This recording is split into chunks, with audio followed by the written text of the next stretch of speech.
warahmatullahi wabarakatuh. Halo teman-teman, sekarang kita akan melakukan pengamatan di Rumah Joglo Gria Pawaning Jati. Namun sebelum itu, perkenalkan saya Alessandro Alfiansyah Buding Romrakuk. Saya Purwantiana Febi Anggraita. Saya Sani Wahina Ramawati. Saya Dara Marsyanda. Saya Diwasa Sabila Cintananta. Saya Maila Faiza Azhara.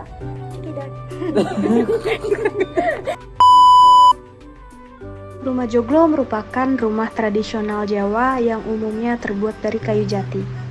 Atap joglo berbentuk tajuk, semacam atap piramida yang mengacu pada format gunung. Masyarakat Jawa sendiri mempercayai bahwa gunung adalah simbol segala urusan yang sakral. Kali ini kelompok kami datang dan melakukan pengamatan di Rumah Joglo Gria Pawaning Jati. Gria Pawaning Jati berlokasi di Wonolopo, Kecamatan Mijen, Kota Semarang. Gria Pawaning Jati biasa digunakan untuk tempat berkemah dan juga dijadikan tempat beristirahat. Tempat ini sangat cocok dijadikan tempat istirahat dan membuang kejenuhan karena lokasinya sangat tenang juga lumayan jauh dari hiruk-pikuk perkotaan.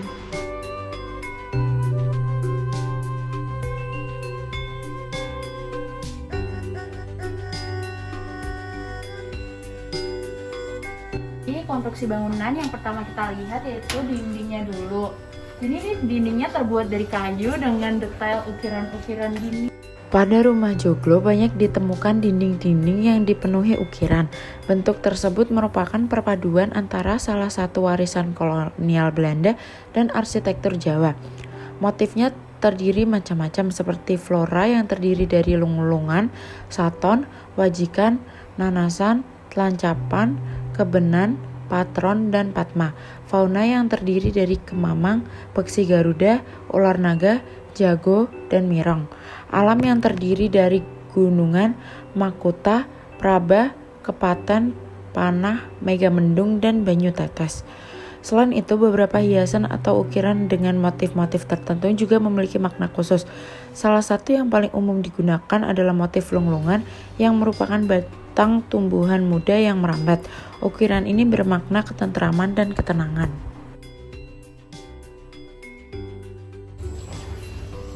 Selanjutnya kita masuk ke bagian dalam. Pada bagian dalam terdapat 4 tiang yang menopang bagian atap.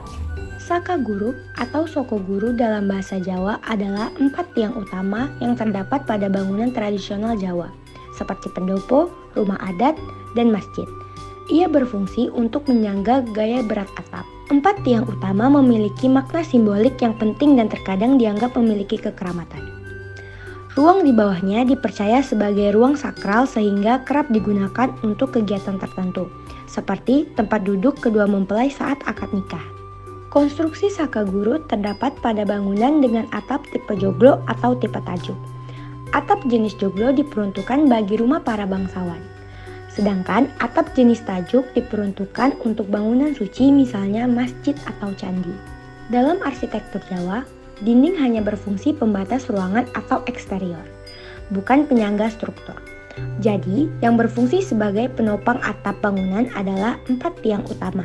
Masing-masing dari 4 tiang berada di atas umpak.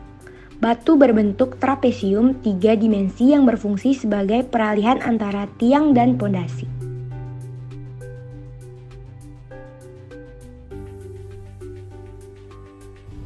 Konstruksi pada rumah joglo itu tidak menggunakan paku sedikit pun, tapi untuk kekuatannya tidak perlu diragukan lagi. Untuk fondasi pada rumah joglo biasanya menggunakan umpak. Umpak itu berada di atas tanah seperti ini. Namun di bawah umpak terdapat lagi fondasi batu kali untuk menopang dari kolom pada rumah joglo tersebut. Rumah joglo adalah jenis rumah tradisional dari daerah Jawa yang sudah ada beberapa ratus tahun yang lalu. Konstruksi dari gria joglo cukup sederhana dan tanpa menggunakan paku sedikit pun. Namun demikian kekuatannya tidak perlu diragukan lagi karena sistem sambungan menggunakan pasak dengan teknik knockdown.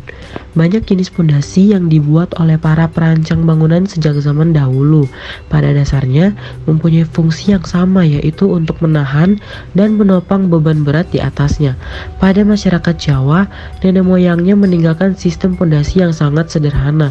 Kita mengenalnya dengan nama umpak. Ciri khas dari pondasi ini adalah tampilan dan posisi pondasi yang berada di atas tanah. bukan berada di dalam tanah. Fondasi ini dapat terlihat dengan mata telanjang. Fondasi umpak sering digunakan pada bangunan tradisional Jawa, yaitu rumah joglo dan rumah limasan. Fondasi ini diletakkan di atas tanah yang telah padat atau keras. Sistem dan jenis fondasi ini sampai sekarang terkadang masih digunakan, tetapi ditopang oleh fondasi batu kali yang berada di dalam tanah dan slope sebagai pengikat struktur, serta angkur yang masuk ke dalam as umpak kayu atau umpak batu dari bagian bawah umpaknya atau tiangnya.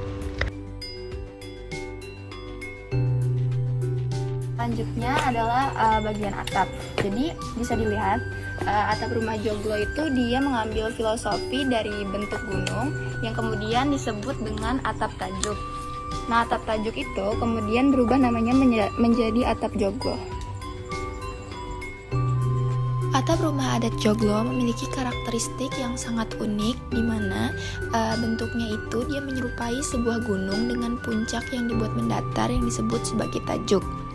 Atap dibuat dengan bentuk sedemikian rupa itu gunanya adalah agar sirkulasi udara di dalam rumah bisa berputar dengan baik dan lancar. Atap rumah adat joglo umumnya terbuat dari genteng tanah liat, namun tidak sedikit juga ada yang memanfaatkan berbagai sumber daya alam lain seperti ijuk dan jerami untuk dijadikan sebagai atap rumah. Bahkan beberapa daerah masih ada yang menggunakan ilalang sebagai bahan utama dari atap tersebut. Nah, untuk rumah adat joglo di Gria Pawening Jati sendiri, dia menggunakan bahan dari genteng tanah liat.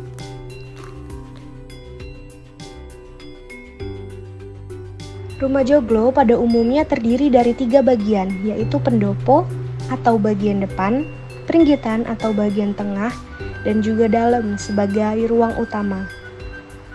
Pendopo merupakan bangunan tambahan yang letaknya ada di bagian paling depan dari rumah joglo. Umumnya, pendopo digunakan untuk menerima tamu, acara formal, pertunjukan seni, hingga upacara adat. Bagian selanjutnya adalah peringgitan. Peringgitan merupakan ruangan yang menghubungkan antara pendopo dengan rumah utama.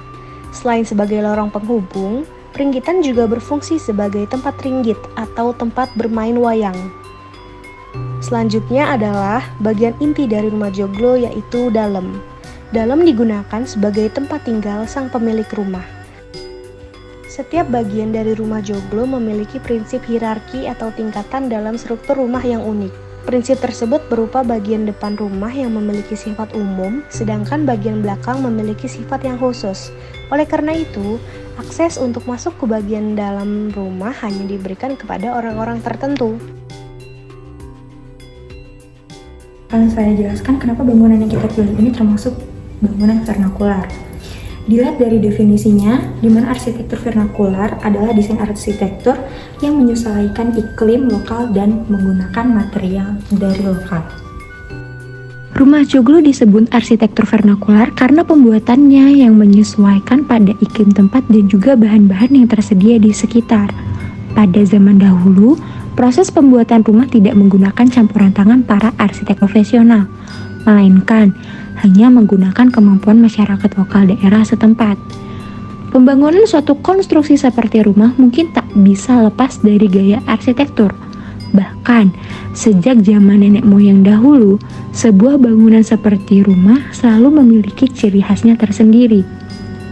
Selain itu, jika kita lihat lebih dalam, terutama untuk negara Indonesia sendiri, memiliki bangunan rumah tradisional yang terbilang cukup beragam. Bahkan, dari satu rumah tradisional suatu daerah dengan daerah lain juga tampak berbeda. Seperti rumah joglo. Rumah joglo merupakan salah satu bangunan rumah Jawa yang menerapkan prinsip vernakular dan masih sering ditemui hingga sekarang. Rumah ini memiliki bentuk dasar persegi panjang dengan ciri khas atap trapesium berlapiskan genteng tanah liat. Material yang digunakan dan mendominasi bangunan biasanya merupakan material kayu yang mudah ditemui.